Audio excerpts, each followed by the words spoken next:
Hello everybody and welcome. In this video I'm going to show you how to pair your speaker HISENSE Party Rocker One with your PC.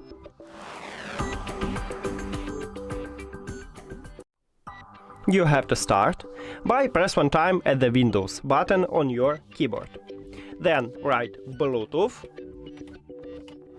And if you see Bluetooth and other devices, press on it or click Enter. Now, at this window, you need to click Add Device at the right top. If you have Windows 10, you will see this button at the top.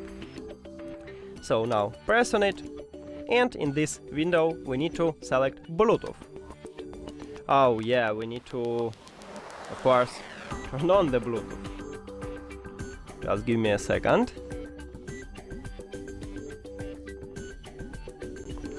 Now let's play and let's press again Add Device button and Bluetooth.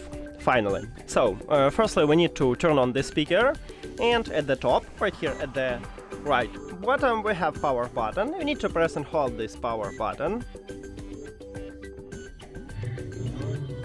We just turn on it, and then we need to enter pairing mode. So make sure that this Bluetooth button at the right top blinking blue. It means that you are in the pairing mode. If it do not, just press one time at the Bluetooth button. Then we see the speaker at the device list, so we need to press on it and then click Done. And we did it! Thank you for watching this video. If you found it helpful, please consider subscribing to the channel and leave the like on the video. See you later!